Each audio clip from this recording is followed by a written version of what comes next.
जय शिवराय मित्रांनो, पुन्हा एकदा स्वागत आहे तुमचं आपल्या यूट्यूब चॅनलवर प्रतीक ग्राफिक्सवर। तर मित्रांनो, आज आपण या व्हिडिओमध्ये छत्रपती संभाजी महाराज यांच्या जयंतीनिमित्त बॅनर तयार करणार आहे। त्यासाठी तुम्हाला दोन ॲप्लिकेशन लागणार आहे, पिक्सल लॅब आणि झेड आर्चर्ड।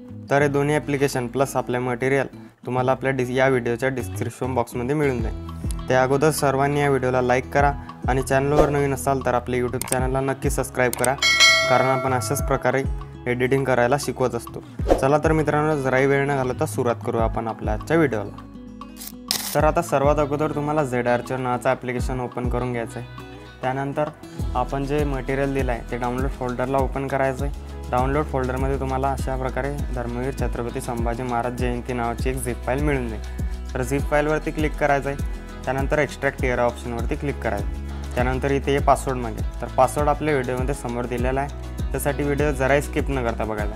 त्यानंतर इथे पासवर्ड टाकून घ्यायचा आहे। त्यानंतर ओकेवरती क्लिक करायचं आहे। तर बघू शकता की अशा प्रकारे आपल्यासमोर छत्रपती संभाजी महाराज जयंतीचं एक फोल्डर ओपन झालेलं आहे। तर त्या फोल्डरमध्ये आपण एक PLP फाईल दिलेली आहे।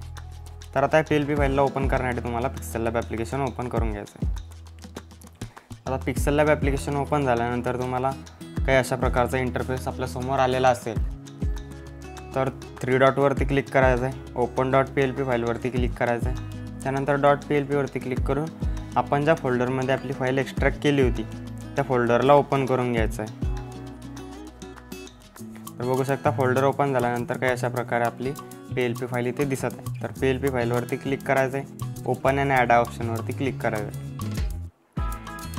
तर बघू शकता की अशा प्रकारे आपली PLP फाईल इथे ओपन झालेली आहे। तर इथे लेअरवरती क्लिक करायचं आहे। इथे जर तुम्हाला समजा तुमच्या मंडळाचं नाव वगैरे टाकायचं असेल तर इथे नाव दिलेलं आहे। इथे नाव इथून सर्व कट करायचं।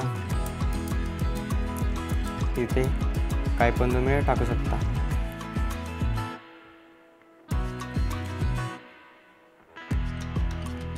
बघू शकता। त्यानंतर ओकेवरती क्लिक केल्यानंतर डायरेक्ट तुमच्या मंडळाचं नाव इथे खाली येऊन जाईल। तर यामध्ये काय अजून चेंजेस करायचे असेल, समजा इथे तुम्हाला डायलॉग नको असला, दुसरा डायलॉग टाकायचा असेल, तुमच्याकडे याच्यापेक्षा पण भारी डायलॉग असेल तर इथून तुम्ही सर्व डिलीट करून इथे दुसरा डायलॉग पण टाकू शकता। डायलॉग टाकून झाल्यानंतर ओकेवरती क्लिक केल्यानंतर तुम्हाला डायरेक्ट डायलॉग इथे तुमचा चेंज होऊन जाईल। त्यानंतर यामध्ये काही चेंजेस करायचे असतील किंवा तुम्हाला यामधले काही मटेरियल यूज करायचं असेल तर तुम्ही यूज करू शकता दुसरीकडे सेव्ह करून। त्यानंतर आता बॅकग्राऊंडचा विषय आहे। आपण दोन बॅकग्राऊंड दिलेले आहे या PLPमध्ये। तर एक वालं जे आता मी हे डायरेक्ट PLP फाईल ओपन झाल्यानंतर जे बॅकग्राऊंड दिलेलं आहे ते असं एक वाघाचं चित्रासारखं असं थोडंसं त्याला ओव्हरले इफेक्ट मारलेला आहे। तर ते बॅकग्राऊंड आहे। जर तुम्ही हे लेअर अनहाईड केली तर तुम्हाला पुरंदराचा एक दरवाजा जो आहे त्याची ओव्हरले इफेक्ट मारलेलं बॅकग्राऊंड मिळेल। तर तुम्हाला जे बॅकग्राऊंड जास्त भारी वाटत असेल ते बॅकग्राऊंड तुम्ही ठेवू शकता। त्यानंतरही तुम्ही कुठे पण सेव्ह करून इंस्टाग्राम वगैरे कुठे पण अपलोड करू शकता। तर आता हे सेव्ह करण्यासाठी 3 डॉटवरती क्लिक करायचं आहे। एक्सपोर्ट इमेज ऑप्शनवरती क्लिक करायचं आहे। डिफॉल्टला 18वरती ठेवून सेव्ह टू गॅलरी ऑप्शनवरती क्लिक करायचं आहे। त्यानंतर जे आपलं बॅनर आहे ते फुल HD क्वालिटीमध्ये तुमच्या गॅलरीमध्ये सेव्ह होऊन जाईल। तर बघू शकता थोडंसं लोड गेले तर बघू शकता की अशा प्रकारे तुमचं हे बॅनर जे आहे ते सेव्ह होऊन जाईल। तर आता या बॅनरला आणखी अट्रॅक्टिव्ह करण्यासाठी तुम्हाला काय करायचं आहे, आपलं लाईटरूम ॲप्लिकेशन ओपन करायचं आहे।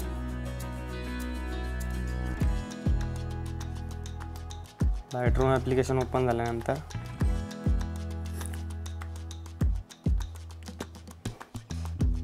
इथे ॲड फोटोवरती क्लिक करायचं आहे आणि इथून जे आपण एक्सपोर्ट केलं होतं बॅनर तिच्यावरती क्लिक करायचं आहे। ॲडवरती क्लिक करायचं आहे। त्यानंतर थोडंसं लोड होईल। त्यानंतर आपलं जे बॅनर आहे तिथे ऑटोमॅटिक अशा प्रकारे ॲड होऊन जाईल। ओके, तर बघू शकता की अशा प्रकारे इथे ॲड झालेला आहे बॅनर। तर यामध्ये एडिट ऑप्शनवरती क्लिक करायचं आहे। लाईटवरती यायचं आहे। थोडेसे लाईट कमी करायचे। जर डार्क बॅकग्राऊंड असेल तर लाईट कमी करायची किंवा लाईट बॅकग्राऊंड असलं तर एक्सपोजर वाढून घ्यायचा। कॉन्ट्रास्ट 10वरती ठेवू शकता।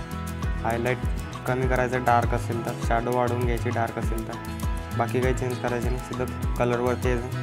व्हायब्रन्स 10वरती ठेवायचं। सॅच्युरेशन 4वरती ठेवली तरी चालेल किंवा 5-6वरती पण ठेवली तरी चालेल। टेक्स्चर 4वर ठेवायचं। क्लॅरिटी 6वरती ठेवायची आणि DI पण 6वरती ठेवायचं आहे। इकडे साईडला यायचं डिटेल्सवरती शार्पनिंग 50च्या समोरच ठेवायची, त्यामध्ये आपलं जो बॅनर आहे त्याची एकदम शार्पनिंग वाढून जाते आणि क्वालिटी एकदम खतरनाक येत असते.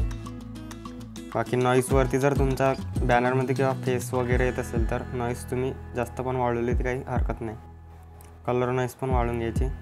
त्यानंतर इथे शेअर ऑप्शनवरती क्लिक करायचं आहे, एक्सपोर्ट ॲजवरती क्लिक करायचं आहे आणि डनवरती क्लिक करून टाकायचं. त्यानंतर आपलं बॅनर जे आहे ते एकदम आणखी अट्रॅक्टिव्ह वाटायला लागतं. तुम्ही कुठे पण अपलोड केलं तरी क्वालिटी काही कमी होत नसते. तर आजच्या व्हिडिओमध्ये एवढंच होतं मित्रांनो. भेटू अशा नवीन आणि इंटरेस्टिंग व्हिडिओमध्ये. तोपर्यंत चॅनलवरचे बाकीचे व्हिडिओ बघत राहा आणि एडिटिंग शिका.